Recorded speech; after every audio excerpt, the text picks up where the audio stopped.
Baik, Bismillahirrahmanirrahim. Assalamualaikum warahmatullahi wabarakatuh. Ketemu lagi dengan saya Risman Repsari di mata kuliah Hukum Pajak.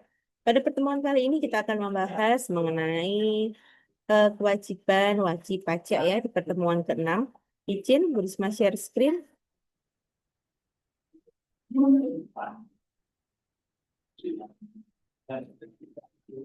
Baik teman-teman, untuk pertemuan kali ini kita akan membahas mengenai kewajiban wajib pajak. Dan tujuan dari pembelajaran pada pertemuan ke-6 adalah diharapkan mahasiswa mampu menganalisis tentang kewajiban mengisi dan menyampaikan SPT. Yang kedua, mahasiswa mampu memahami kewajiban membayar pajak ataupun denda. Yang ketiga, mahasiswa mampu memahami kewajiban melakukan pembukuan dan pelaporan. Serta yang keempat adalah mahasiswa mampu untuk memahami kewajiban menyerahkan dokumen, ya. Baik, ini sudah nampak ya di layarnya teman-teman. Nanti untuk pembelajaran kita akan dibagi menjadi beberapa materi. Yang pertama, kewajiban WP dalam mengisi dan menyampaikan SPT atau surat pemberitahuan tahunan. Lalu kewajiban membayar pajak maupun denda. Selanjutnya kewajiban melakukan pembukuan serta pelaporan, ya.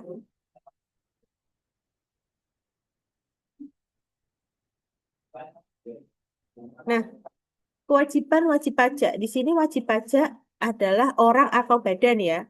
Ya, kemarin di pertemuan pertama sudah kita bahas siapa sih subjek dan objek dari wajib pajak.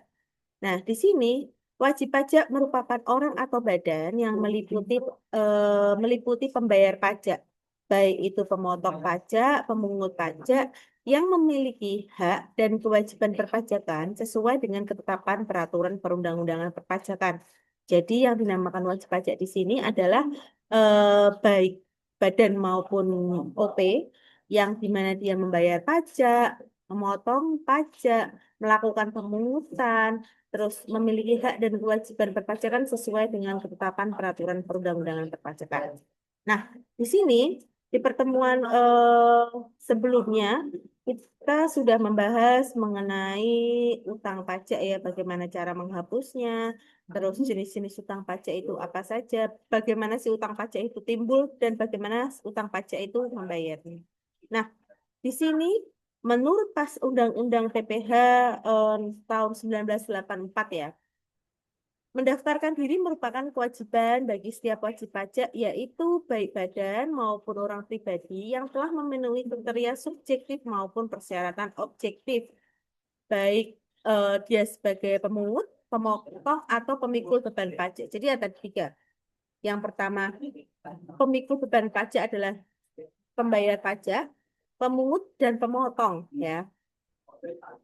Ini terkait dengan kewajiban mendaftarkan diri.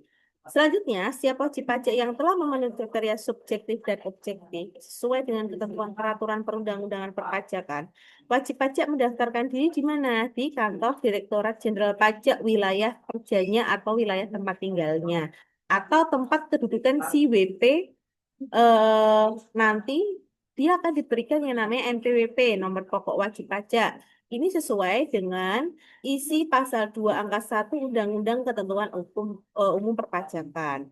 Nah, di sini ada yang namanya pemotong dan pemungut ya. Teman-teman, apakah sudah tahu mengenai apa sih perbedaan pemotong dan pemungut? Kalau pemikul beban pajak berarti tahu ya bahwa WP atau badan tersebut adalah objek yang dikenakan pajak. Nah, kalau pemungut atau pemotong pajak. Nah, apa bedanya? Nah, sesuai dengan Undang-Undang Ketentuan Umum Perpajakan, perbedaan antara pemungut dan pemotong pajak itu bisa kita lihat dari cara pajak itu diambil dan siapa yang mengambilnya. Nah, Bu Risma jelaskan dulu mengenai apa pemotong pajak ya. Nah, kalau pemotong pajak itu pihak dia yang memotong pajak penghasilan yang diterima seseorang sebelum dibayarkan. Nah, artinya pajak langsung dipotong dari uang yang menjadi hak penerima penghasilan. Jadi misal ada si A itu adalah si A ini adalah seorang ini apa tenaga ahli. Nah, dia mengisi misal suatu narasumber menjadi suatu narasumber atau mengerjakan suatu proyek dengan honor, mendapatkannya honor. Honornya itu 900.000. Nah, dari honor 900.000, dia akan dipotong pajaknya, ya. Berarti langsung 900.000 karena dia tenaga ahli dan dia memiliki NPWP, berarti pemotongannya adalah DPP dikali dengan 50 DPP dikali dengan 50% dari 900.000. Nah, dikali dengan DPP-nya itu berapa? Kalau itu langsung dipotongkan, berarti misal hasilnya tadi dari perhitungan pemotongan pajaknya tadi adalah 25.000. Berarti nanti yang diterima oleh si A selaku tenaga ahli tadi, dia 900.000 dikurangi dengan 25.000. Itu langsung dipotongkan dari uangnya si A atau penghasilannya si A, ya. Contohnya di sini perusahaan memotong PPh 21 dari karyawan itu bisa. Atau perusahaan memotong PPh 23 dari pembayaran jasa kepada vendor. Nah, ini ya. Kalau pemungut pajak tadi pemotong ya, dia berarti langsung diambilkan dari gajinya atau pendapatannya si wajib pajak. Lah, kalau kita bicara eh, pemungut pajak adalah pihak yang memungut pajak dari pembeli atau pihak lain saat transaksi. Nah, lalu dia akan menyetorkannya ke kas negara. Nah, misal di sini eh, jadi eh jadi artinya apa? Dari pemungut pajak ini kita bisa tahu bahwa artinya pajak ini ditambahkan ke harga transaksi dan dibayar oleh pembeli. Nah, contohnya gini, teman-teman, ketika teman-teman membeli ya di Indomaret atau di Alfamart itu, pasti teman-teman kalau lihat struknya itu ada PPN-nya itu 11% dari harga barang atau harga jasanya. Nah, itu adalah perusahaan, hanya perusahaan yang PKP atau perusahaan yang PKP saja yang dapat memungut PPN 11%. Nah, PPN 11% itu menjadi tanggung jawab kita sebagai seorang pembeli. Kalau teman-teman lihat itu di struknya Indomaret atau Alfamart di bawah itu ada PPN 11%. Itu diambilkan dari nilai DPP-nya berapa lah. PPN-nya itu sudah include dengan nilai DPP-nya berapa. Nah, itu kita yang bayar. Kita sudah dipungut langsung nih oleh Alfamart Indomaret. Setelah itu Alfamart Indomaret langsung menyetorkan nanti ke kas negara. Nah, cara penyetorannya pun beda ya. Kalau perusahaan retail seperti itu pasti akan digabungkan atau digunggung nanti ya. Jadi ada pajak yang digunggung itu berapa. Nah, teman-teman di sini harus bisa membedakan antara pemotong pajak dan pungutan pajak. Ya, kalau pemotong pajak itu diambilkan langsung dari penghasilan kita sebagai seorang yang menerima penghasilan atau pendapatan, tapi kalau pemungut pajak kita dipungut atas pembelian atau pembelian dari jasa ataupun barang yang kita beli dan pajaknya kita yang bayar itu yang namanya pemungut pajak dan dibayarkan oleh misal tadi oleh PKP ya perusahaan kena pajaknya tersebut langsung ke kas negara. Nah, jadi bisa disimpulkan kalau yang namanya potongan pajak itu biasanya diambil dari penghasilan, kalau pemungut dipungut dari transaksi kita, transaksi penjualan, transaksi pembelian atau baik barang maupun jasa. Nah, siapa yang membayar? Kalau yang pemotong itu yang bayar kita, WP-nya yang dapat penghasilan. Kalau pemungut yang bayar pajak itu pembeli barang atau jasanya ya kita. Nah, contoh pajaknya kalau tadi ya dipotong itu 21, 23, 26. Kalau pemungut itu biasanya ada PPN ya. Selanjutnya adalah kewajiban mengisi dan menyampaikan SPT. Setelah teman-teman mendaftarkan diri sebagai wajib pajak ya tadi ya mendaftarkan diri, terus teman-teman dapat NPWP sesuai dengan pasal 2 angka 1 Undang-Undang Ketentuan Umum Perpajakan. Nah, berarti teman-teman sudah wajib melakukan mengisi dan menyampaikan SPT. Nah, surat pemberitahuan SPT ini ya merupakan sarana pelaporan pajak yang berisikan pajak penghasilan, biaya, laba atau rugi, pajak yang terhutang, kredit pajak, harta dan kewajiban, dan lain-lain yang nantinya akan dipersyaratkan menurut peraturan perpajakan ya. Sudah hal yang rutin ya, setiap awal tahun para wajib pajak baik OP maupun badan itu mempersiapkan data-data SPT tahunannya dan itu sudah diatur di Undang-Undang Pasal 3 Undang-Undang Nomor 6 Tahun 1983 mengenai ketentuan umum perpajakan dan telah dirubah ke Undang-Undang Nomor 16 Tahun 2009 Undang-Undang Ketentuan Umum Perpajakan. Nah, ini tuh sudah disesuaikan di mana penyampaian kewajiban mengisi dan menyampaikan SPT. Nah, di dalam pengisian SPT terkait dengan pasal ayat 1 Undang-Undang Ketentuan Umum Perpajakan, ini ditegaskan kembali. Wajib pajak ini mengisi dan menyampaikan surat pemberitahuan atau SPT dengan benar, lengkap, dan jelas dan menandatanganinya. Adapun pengertian-pengertiannya itu akan dijelaskan di pasal 3 ayat 1. Nah, ada kategori benar. Apa? Benar itu adalah terkait dengan benar perhitungannya itu bagaimana. Lalu untuk penerapan ketentuan peraturan perpajakannya itu bagaimana. Selain itu dalam penulisan dan sesuai dengan keadaan yang sebenarnya. Nah, itu benar. Selanjutnya adalah lengkap. Adalah memuat unsur yang berkaitan dengan objek pajak yang unsur-unsurnya harus dilaporkan di surat pemberitahuan atau SPT. Ketiga, jelas dalam melaporkan asal-usul sumber dari objek pajak, unsur-unsur lain harus dilaporkan dalam surat pemberitahuan itu harus jelas. Keempat adalah ditandatangani. Nah, penandatanganan dapat dilakukan secara kalau sekarang itu penandatanganan wajib menggunakan ini ya sertifikat elektronik atau setel. Tapi kalau dulu penandatanganan itu umumnya biasanya dilakukan dengan tanda tangan basah. Ya, tidak boleh jiplak digital atau apa itu tidak boleh. Tapi sekarang harus menggunakan sertifikat elektronik.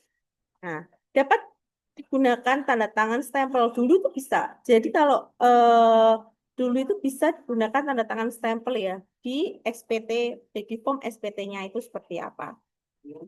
Ini juga sudah sesuai dengan Peraturan Menteri Keuangan Pasal 3 Ayat 1B Undang-Undang Ketentuan Umum Perpajakan. Ini Bu Risma coba share kalau dulu ya contoh form.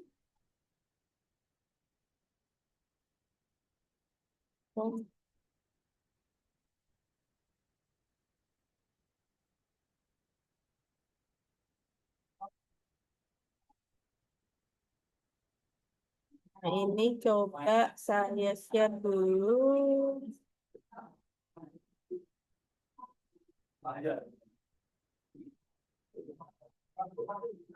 Nah, teman-teman di layar ya sudah. Kalau teman-teman masuk ke DJP online ini coba Bu Risma akses DJP online. Nah, ini adalah berkas SPT tahunan baik badan maupun orang pribadi. Ada form 1771, ada form 1771S. Nah, di sini ada untuk OP tahunan ada 1770 sama 1770S.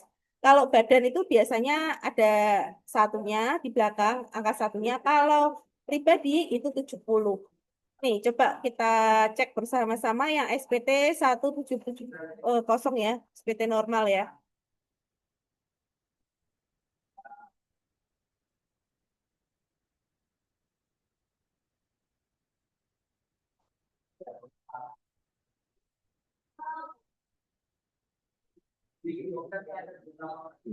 Ekstrak dulu.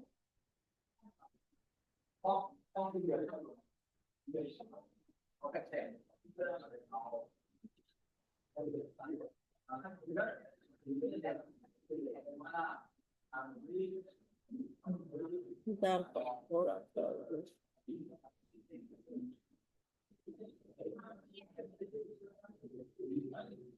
nah, ini tuh ada daftar bukti potongnya kalau dulu, terus daftar hartanya, daftar SSPOP-nya, daftar utangnya berapa itu ada semua. Kita cek yang lainnya, langsung lewat ini aja ya. Contoh EFOM, SPT 1770. Nih, Bu Risma kasih contohnya gambar saja ya teman-teman ya. Nanti akan saya bukakan yang konteksnya juga. Nah,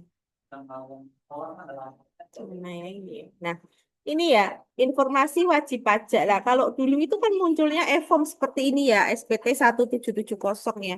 Nah, ini masa tahunnya berapa? Tahun pajaknya itu ada di atas ini. Terus SPT tahunan PPh wajib pajak orang pribadi ada namanya, ada NPWP-nya. Terus, bentar ini kayaknya kurang lengkap. Nah, ini agak kelihatan ya. Nah, jenis usaha pekerjaannya atau jenis usaha atau pekerjaan bebasnya apa, KLU-nya apa, status kewajiban perpajakannya apa, NPWP istri atau suaminya berapa.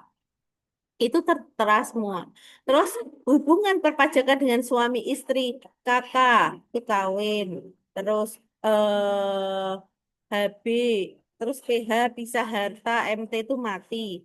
Nah, ini bunganya apa? Ini nanti teman-teman checklist biasanya. Nah, ini biasanya kalau di apa perusahaan itu sudah mengeluarkannya itu sudah lengkap. Tinggal nanti kita masuk ke DJP online kalau dulu. Kalau sekarang enggak. Kalau sekarang menggunakannya adalah eh Cortex. Bentar.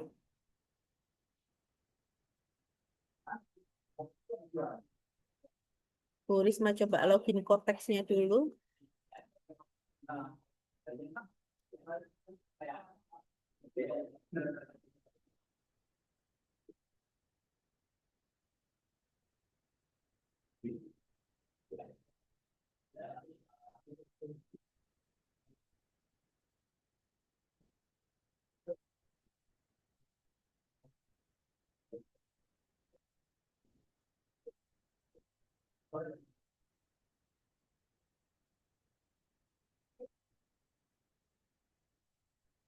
Nah, ini ya teman-teman ya. Teman-teman ketika login, teman-teman login ke sini, terus teman-teman masukkan captcha-nya. Enggak. Nah,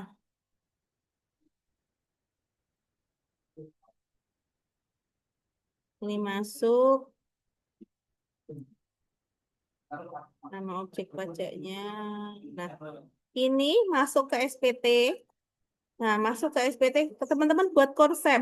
Nah, buat konsep SPT-nya terlebih dahulu. Nah, di Cortex yang ini akan muncul yang namanya konsep SPT, SPT menunggu pembayaran, dilaporkan, ditolak, dan dibatalkan. Ini PPh orang pribadi masuk, lanjut. Ini karena kemarin sudah dilaporkan ya, maka ini saya buat kebetulan. Tapi nanti kalau ini tidak, baru pertama kali itu tulisannya normal ya teman-teman ya. Buat konsep aja dulu. Nah, ini teman-teman bisa cek di sini. Kalau sudah tadi ya seperti SPT tadi, seperti ini. Nah, teman-teman pilih yang tanda pensil. Nanti teman-teman bisa edit. Nah, di sini sumber penghasilnya adalah pekerjaan-pekerjaan bebas. Metode pembukuannya pencatatan ya. Kalau teman-teman pekerjaan itu pencatatan. Itu biasanya kalau pekerjaan bebas ada pembukuan secara cash basis maupun accrual basis. Nah, ini sudah ada nama NPWP-nya, jenis ID-nya, nomor telepon dan lain-lainnya itu ada semua ya.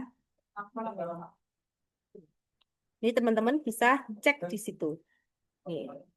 Baik, kembali lagi ke PPT ya.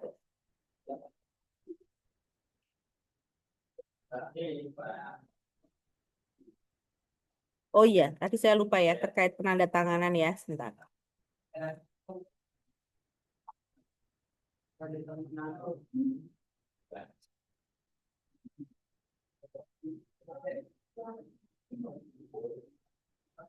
Nah, ini adalah ketika teman-teman akan melakukan penandatanganan, ini, ini ya, ini sertifikat. Nah, sertelnya.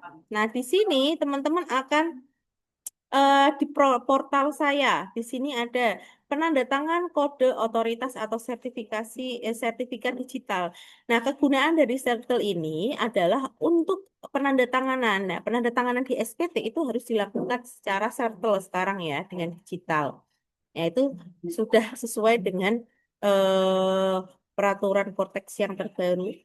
Jadi teman-teman harus bisa membuat sebelum teman-teman melaporkan SPT, teman-teman buat dulu tuh sertelnya, penandatanganannya. Takutnya nanti kalau teman-teman mau klik, oke lah, belum ada tanda tangannya, nanti teman-teman balik lagi ke proses awal.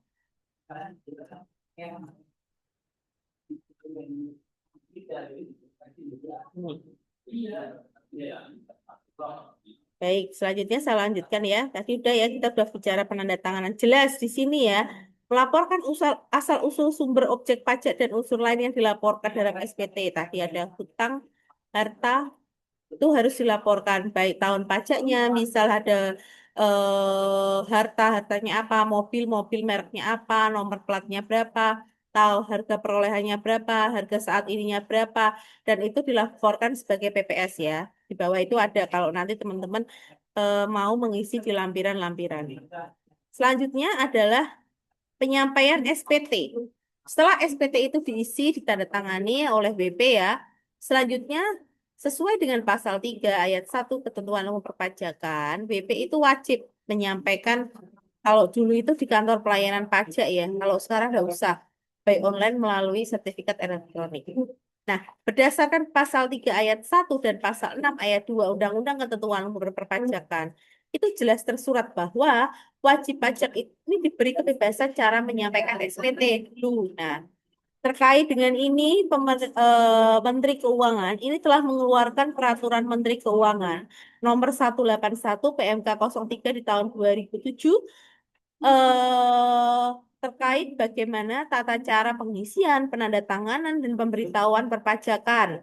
Dan sekarang dari PMK 03 itu nomor 181 diubah ke PMK nomor 152 PMK 03 di tahun 2009. Berarti sudah ada perubahannya. Dalam pasal 8, peraturan Menteri Keuangan tersebut disebut bahwa penyampaian SPT oleh wajib pajak ke kantor pelayanan pajak atau tempat lain yang ditetapkan DJP itu eh, dapat langsung ke kantor pelayanan pajak terdaftar. Nah, kalau dulu ini ya, pakai kantor pelayanan pajak terdaftar, menuliskan lewat pos, buktinya dikirim, ya, baik melalui jasa ekspedisi atau melalui e-filing. Tapi sekarang sudah tidak usah, tidak perlu langsung melalui Kortex saja. Nah, selanjutnya kewajiban membayar pajak.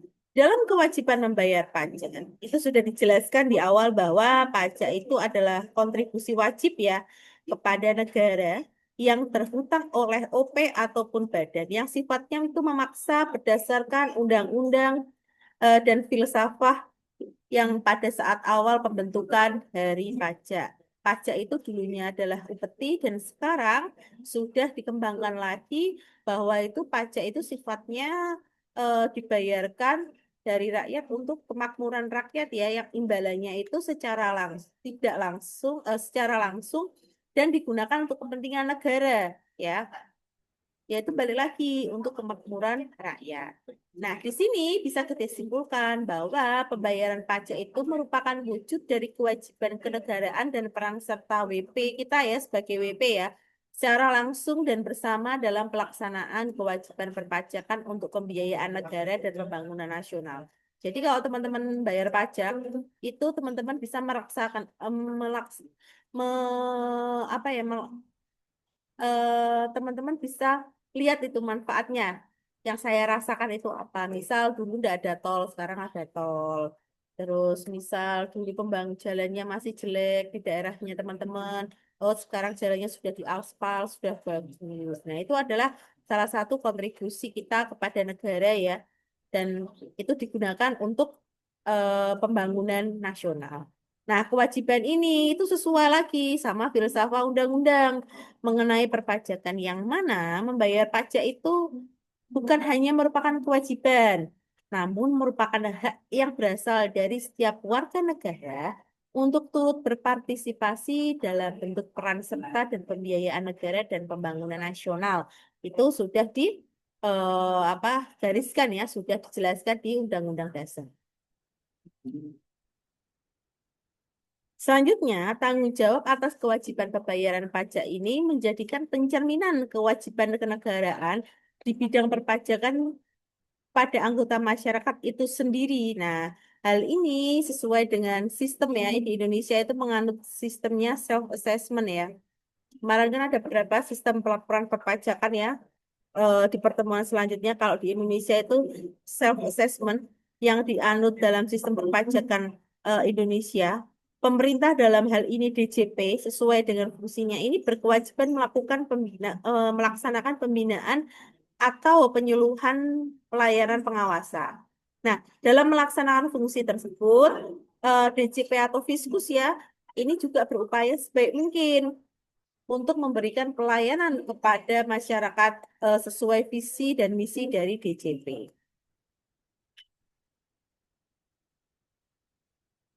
Nah, ini jika terlambat ketika membayar pajak ternyata akan mendapatkan denda ataupun sanksi ya. Kemarin juga sudah saya bahas. Ketika teman-teman lupa melaporkan SPT tahunan teman-teman SPT orang pribadi, teman-teman akan dikenakan 100.000 ya dihitung dalam satu kali keterlambatan. Kalau wajib pajak badan telat lapor SPT itu 500.000 kan lumayan ya. Nah, laporan SPT yang tidak lengkap atau tidak benar itu juga akan dikenakan sanksi. Nah, karena kekeliruan tersebut WP nanti bisa dikenakan 200% dari nilai terhutang pajak yang kurang bayar. Tadi makanya ada yang namanya harus benar-benar di dalam perhitungan karena nanti apabila ngitungnya itu sembarangan, ngasal gitu, nah nanti bisa dikenakan denda 200% dari nilai pajak terhutang yang kurang dibayar.